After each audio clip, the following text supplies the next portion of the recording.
Hi plus one മക്കളെ, double pass എന്താണെന്നും A പ്ലസിലേക്ക് എത്ര മാർക്ക് പ്ലസ് വണ്ണിൽ വാങ്ങണമെന്നും പ്ലസ് വണ്ണിൽ ഫെയിലർ ഒഴിവാക്കാൻ വേണ്ടി അല്ലെ പാസ്സാവാൻ വേണ്ടി എത്ര മാർക്കാണ് വാങ്ങേണ്ടത്, അങ്ങനത്തെ ഒരുപാട് കുട്ടികൾ ഡൗട്ട്സ് ചോദിച്ചുകൊണ്ടേ ഇരിക്കുന്നുണ്ട്. അപ്പോൾ വളരെ ഇൻഫോർമേറ്റീവ് വീഡിയോ ആയിരിക്കും ഇത് എന്ന് എൻ്റെ പ്രതീക്ഷ.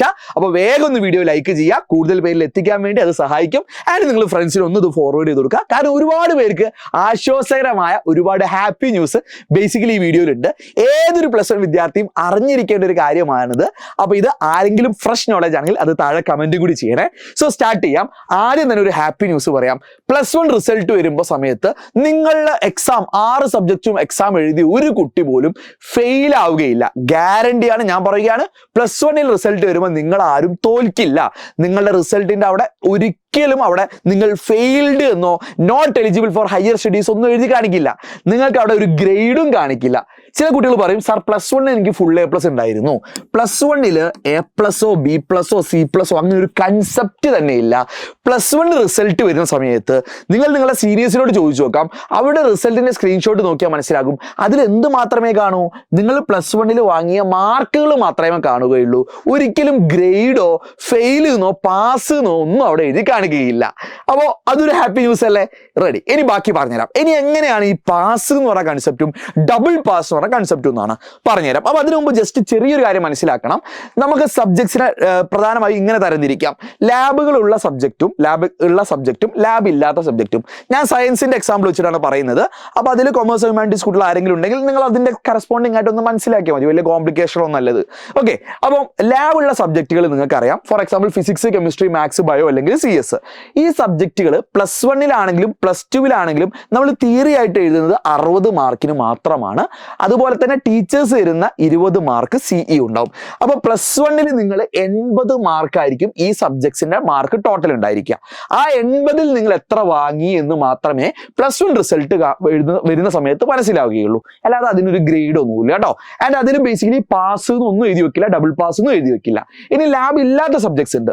അതായത് English, second language, commerce and ഹ്യൂമാനിറ്റീസിൽ വേറെയും കുറച്ച് സബ്ജക്ട്സിന് ലാബ് ഇല്ലാത്തത്. അതൊക്കെ നിങ്ങൾ 80 മാർക്കിനാണ് എഴുതുക. പ്ലസ് വൺ ആണെങ്കിലും പ്ലസ് ടു ആണെങ്കിലും 20 മാർക്ക് ടീച്ചേഴ്സ് തരും. സോ ഒരു വർഷം 100 മാർക്കാണ് നിങ്ങൾക്ക് ടോട്ടൽ മാർക്ക് ഉണ്ടായിരിക്കും കേട്ടോ. അപ്പൊ റിസൾട്ട് വരുന്ന സമയത്ത് നിങ്ങൾക്ക് എത്ര മാർക്ക് കിട്ടി എന്ന് മാത്രമേ നമുക്ക് അറിയാൻ പറ്റുകയുള്ളൂ. ഇനി നമുക്കറിയാം 2 വർഷം കൂടി 1200 പ്ലസ് വണ്ണും പ്ലസ് ടുവും കൂടി കമ്പൈൻ ചെയ്തിട്ട് 1200 ടോട്ടൽ മാർക്ക് വരുന്നത്. അപ്പൊ അതിൽ 520 മാർക്ക് ഞാൻ പറഞ്ഞിരിക്കുന്നത് ലാബ് എക്സാമിന്റെ ഈ കോമ്പിനേഷൻ വെച്ചിട്ടാണ്. അതായത് ഞാൻ പറഞ്ഞ ഈ മെയിൻ സബ്ജക്ട്സ് എടുത്തിട്ടാണ്. നിങ്ങളുടെ സബ്ജക്ട്സിനനുസരിച്ച് മേ ബി 520, 540, 560, മേ ബി 600 വരെയൊക്കെ പോയേക്കാം. ഡിപ്പെൻസ് ഓൺ സബ്ജക്റ്റ് ആണ്. അതായത് നമ്മൾ പ്രധാന ഈ കോമ്പിനേഷൻ നോക്കുകയാണെങ്കിൽ നിങ്ങൾ തിയറി ആയിട്ട് 400 മാർക്കാണ് എഴുതി വാങ്ങേണ്ടത്. 120 മാർക്ക് ടീച്ചേഴ്സ് തരുന്ന CE. ടോട്ടൽ 520 നമുക്ക് വരുന്നത് അല്ലെ. Total 520 physics, chemistry, maths, bio അല്ലെങ്കിൽ CS, ഇംഗ്ലീഷ് സെക്കൻഡ് ലാംഗ്വേജ് ആകുമ്പോൾ. ലാബ് ഇല്ലാത്ത സബ്ജക്ട്സിന്റെ എണ്ണം കൂടുകയാണെങ്കിൽ ആ 520 വരെ അത് 540, 560, 600 വരെ പോയേക്കാം. റെഡി, പ്രശ്നമില്ലല്ലോ. ഇനി പ്ലസ് ടുവിന്റെ കേസിലും അത് തന്നെ വരിക. പ്ലസ് ടുവിലും ബേസിക്കലി നിങ്ങൾ 520 മാർക്കാണ് തിയറി പ്ലസ് CE ഉണ്ടാവുക. അപ്പൊ നിങ്ങൾ കൂട്ടി നോക്കിക്കേ, നിങ്ങൾ പ്ലസ് വൺ റിസൾട്ട് വരുമ്പം 520 പ്ലസ് ടുവിൽ നിങ്ങൾ എഴുതിയിട്ടും ടീച്ചേഴ്സിന്റെ CE മാർക്കും കൂട്ടിയിട്ട് 520 ഉള്ളൂ. ഇനി ലാബ് ഉള്ള സബ്ജക്ട്സ് ആണെങ്കിൽ നിങ്ങൾക്ക് 4 സബ്ജക്ട്സ് ലാബ് ഉണ്ടെങ്കിൽ ഓരോന്നിനും 40 മാർക്ക് വീതം 160 മാർക്ക് ഉണ്ടായിരിക്കും. 160 മാർക്ക്. സോ ടോട്ടൽ എല്ലാം കൂടിയിട്ടാണ് 1200 കേട്ടോ. ലാബ് ഇല്ലാത്ത സബ്ജക്ട്സ് ആണെങ്കിൽ ആ 160 മാർക്ക് ഇവിടെയും ഇവിടെയായിട്ട് സ്പ്ലിറ്റ് ചെയ്ത് പോകും. ലോജിക്ക് കിട്ടിയല്ലോ. ഇത്രയേ ഉള്ളൂ.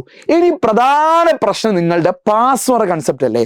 അവിടെ ചെറിയ കോംപ്ലിക്കേഷൻ കിടക്കുന്നുണ്ട്. പല കുട്ടികളും ചോദിക്കുക, ഈ 1200 അല്ലെങ്കിൽ സാർ പ്ലസ് വണ്ണിൽ എത്ര മാർക്കാണ്, പ്ലസ് ടുവിൽ എത്ര മാർക്കാണ് വേണ്ടത് പാസ്സാവാൻ ഒറ്റ കണ്ടീഷനേ ഉള്ളൂ. അത് പ്ലസ് വണ്ണെന്നോ പ്ലസ് ടുന്നോ ഒന്നും വേർതിരിവില്ല. നമ്മളോട് പറയുന്നത് മിനിമം 30% മാർക്ക് വാങ്ങണം. എത്ര? 1200 ആണോ? അല്ല. പാസ്സാവാൻ ഈ പറഞ്ഞ CE മാർക്ക് ഉപയോഗിക്കുകയില്ല. എന്താ ഉപയോഗിക്കുകയുള്ളൂ?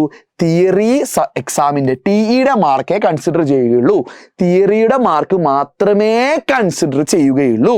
അതായത് 2 വർഷം കൂടിയായിട്ട് ലാബുള്ള സബ്ജക്ട്സിൽ 120 മാർക്കാണ് നമ്മൾ എഴുതിയെടുക്കുക അല്ലെ. ഫസ്റ്റ് ഇയറിൽ എത്രയായിരുന്നു? ഫസ്റ്റ് ഇയറിൽ 60, സെക്കൻഡ് ഇയറിൽ 60 അല്ലെ. അങ്ങനെ ടോട്ടൽ 120 മാർക്കല്ലേ. അതിന്റെ 30%, അതായത് വെറും 36 മാർക്ക് മതി. എന്തില്? പ്ലസ് വണ്ണും പ്ലസ് ടുവും കൂടി കമ്പൈൻ ചെയ്തിട്ട് അതിൽ പ്ലസ് വണ്ണിൽ എത്ര വാങ്ങിയെന്നോ പ്ലസ് ടുവിൽ എത്ര മിനിമം വേണമെന്നൊന്നുമില്ല. ചില കുട്ടികൾ പറയും പ്ലസ് വണ്ണിൽ 18 വേണം, 36 പ്ലസ് വണ്ണിൽ 18 വേണം, പ്ലസ് ടുവിൽ 18 വേണം. അങ്ങനെയൊന്നുമില്ല. പ്ലസ് വണ്ണിൽ നിങ്ങൾക്ക് 1 മാർക്കാണെങ്കിലും പ്ലസ് ടുവിൽ ബാക്കി 36 വാങ്ങി നിങ്ങൾ 35 വാങ്ങണ്ടേ? ഇത് രണ്ടും വാങ്ങിക്കഴിഞ്ഞാൽ ടോട്ടൽ നിങ്ങൾക്ക് 36 നിങ്ങൾ എഴുതി വാങ്ങണം. ഇത് സി കൂട്ടില്ല, ഒന്നും കൂട്ടില്ല. സി കൂട്ടാതല്ല, തിയറി നിങ്ങൾ 36 എഴുതി വാങ്ങിയാൽ നിങ്ങൾ പാസ്സാവും. ലാബുള്ള സബ്ജക്ട്സിന്റെ കേസിൽ എങ്ങനെയാണ്? ഇനി ലാബ് ഇല്ലാത്ത സബ്ജക്ട്സ് ആണെങ്കിൽ നിങ്ങൾ ടോട്ടൽ 160-ൽ 30%, അതായത് 48 മാർക്ക് വാങ്ങണം. അതായത് ഇംഗ്ലീഷ് ലാംഗ്വേജ് പോലത്തെ എക്സാം നിങ്ങൾ 2 വർഷം കൂടിയായിട്ട് ടോട്ടൽ 48 മാർക്ക് എഴുതി വാങ്ങണം വിത്തൗട്ട് സിഇ. ഇപ്പോഴും കുറെ പേര് കൺഫ്യൂഷൻ ഉണ്ടാവും. അതുകൊണ്ട് ഞാൻ എക്സാമ്പിൾ കാണിച്ചു തരാം കേട്ടോ. ഇനി ഡബിൾ പാസ് എന്ന കൺസെപ്റ്റ് ഞാൻ വീണ്ടും പറയാം. ഡബിൾ പാസ് എന്ന സംഭവം ഒഫീഷ്യലി എവിടെ ഉണ്ടാവില്ല. നിങ്ങളെ റിസൾട്ട് പ്ലസ് 1 റിസൾട്ട് വരുന്ന സമയത്തോ പ്ലസ് 2 റിസൾട്ട് വരുന്ന സമയത്തോ ഡബിൾ പാസ് എന്ന കൺസെപ്റ്റ് ഒന്നുമില്ല. അത് കുട്ടികളും ടീച്ചേഴ്സും പറഞ്ഞുണ്ടാക്കിയ ഒരു കൺസെപ്റ്റാണ്. ഒഫീഷ്യലി ഡബിൾ പാസ് എന്ന് പറഞ്ഞു കഴിഞ്ഞാൽ ടോട്ടൽ നമുക്ക് 2 വർഷം കൂടി എത്ര വേണ്ടത്? ലാബ് ഉള്ളതാണ് 36, ലാബ് ഇല്ലാത്തതാണ് 48. അത് പ്ലസ് 1-ൽ തന്നെ നമ്മൾ എഴുതിയിട്ട് 36 അല്ലെങ്കിൽ ലാബ് ഇല്ലാത്തതാണ് 48 വാങ്ങുകയാണെങ്കിൽ നമ്മൾ ഡബിൾ പാസ് നമുക്ക് അവകാശപ്പെടാം. എക്സാമ്പിൾ പറഞ്ഞുതരാം. നോക്കിക്കോ, ഞാൻ എക്സാമ്പിൾ വച്ച് പറഞ്ഞുതരാം. നോക്കിക്കേ, ഇത് ഞാനിപ്പോൾ സയൻസ് വെച്ചിട്ടാണ് പറയുന്നത്. നിങ്ങൾ കൊമേഴ്സ് ഹ്യൂമാനിറ്റീസ് ആരാണെങ്കിലും കുഴപ്പമില്ല, നിങ്ങൾക്ക് നിങ്ങളുടെ സബ്ജക്ട് വെച്ച് കൺസിഡർ ചെയ്യാം. റെഡി? പ്ലസ് 1-ന്റെ റിസൾട്ടാണ് നിങ്ങളിപ്പോൾ നിങ്ങൾക്ക് വരാൻ ഉള്ളത് അല്ലേ? അപ്പോൾ പ്ലസ് 1 നിങ്ങൾ ഫിസിക്സ് എക്സാം എഴുതുന്നത് 60 മാർക്കിലാണ്. നിങ്ങൾ എഴുതി വാങ്ങുന്നത് 60. സിന്റെ ഇവിടെ കണക്ക് കൂട്ടില്ല, സി ഇവിടെ കണക്ക് കൂട്ടുന്നില്ല. 60-ൽ നിങ്ങൾ പ്ലസ് 1-ൽ എഴുതിയിട്ട് 17 മാർക്ക് വാങ്ങി. നിങ്ങൾ ഡബിൾ പാസ് ആണോ? നോ, ഡബിൾ പാസ് അല്ല. നിങ്ങൾ ഡബിൾ പാസ് അല്ല. എന്തുകൊണ്ടാ? ഫിസിക്സ് 60-ഉം 60-ഉം 120. അപ്പൊ 120 മാർക്ക് 2 വർഷത്തിൽ എത്ര വേണം മിനിമം പാസ്സാവാൻ? 30% ആയാൽ 36 മാർക്ക് വേണം. അപ്പൊ നിങ്ങൾക്ക് പ്ലസ് 1-ൽ തന്നെ 36 മാർക്ക് ഫിസിക്സിൽ കിട്ടിയാലേ നിങ്ങൾ ഡബിൾ പാസ് ആവുകയുള്ളൂ.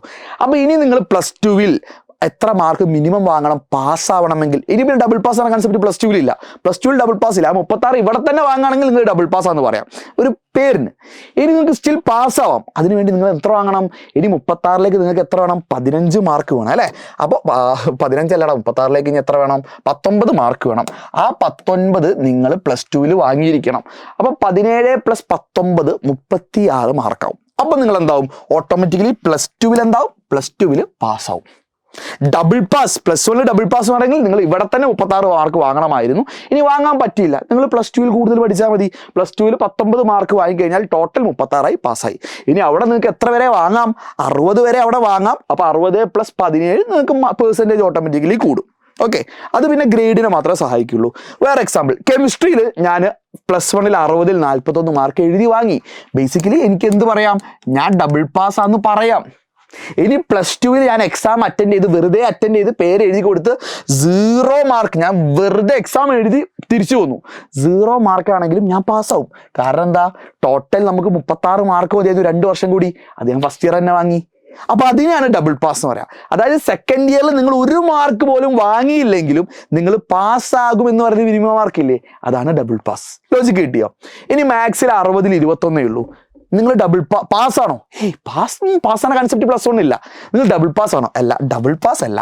ഇനി നിങ്ങൾക്ക് പ്ലസ് 2 കൂടി അടക്കം നിങ്ങൾക്ക് പാസ്സാവണേ നിങ്ങൾക്ക് എത്ര മാർക്ക് വേണം? ഒരു 15 മാർക്കും കൂടി വേണം. ആ 15 മിനിമം നിങ്ങൾ പ്ലസ് 2-ൽ എഴുതി വാങ്ങിയാലേ, വിത്തൗട്ട് സി വാങ്ങിയാലേ നിങ്ങൾ പാസ്സാവുകയുള്ളൂ. ബയോളജി CS നിങ്ങൾ 5 മാർക്ക് മാത്രം വാങ്ങി. പ്ലസ് 2-ൽ അങ്ങനാണെങ്കിൽ എഴുതി നിങ്ങൾ എത്ര മാർക്ക് വാങ്ങണം? 31 മാർക്ക് എഴുതി വാങ്ങണം. ഒരു കോംപ്രമൈസും ഇല്ല. അതിന് നിങ്ങൾ പ്ലസ് 2-ൽ 31 മാർക്ക് എഴുതി വാങ്ങിയാലേ പറ്റുള്ളൂ, വേറെ കോമ്പിനേഷൻ ഒന്നുമില്ല. ഇനി ഇംഗ്ലീഷിൽ 48 മാർക്ക് ഞാൻ വാങ്ങി 80-ൽ പ്ലസ് 1-ൽ. എത്രയാ ഡബിൾ പാസ്? 80 മാർക്കിൽ തന്നെ ഡബിൾ പാസ് എത്രയാ? 48 ആണ്. 48 ഉണ്ടെങ്കിൽ നിങ്ങൾ ഡബിൾ പാസ്സായി. നിങ്ങൾ എന്തായി? ഡബിൾ പാസ്സായി. അപ്പം നിങ്ങൾ പ്ലസ് 2 ഇംഗ്ലീഷിന് 0 വാങ്ങിയാൽ പോലും നിങ്ങൾ എന്താകും? പാസ്സായിരിക്കും. സെക്കൻഡ് ലാംഗ്വേജിന്റെ കേസിൽ 80-ൽ 75. ബേസിക്കലി ഇത് എന്തായിരിക്കും? ഇനി നിങ്ങൾ ലോജിക്ക് കിട്ടിയല്ലോ, ഇത് ഡബിൾ പാസ് ആണ്.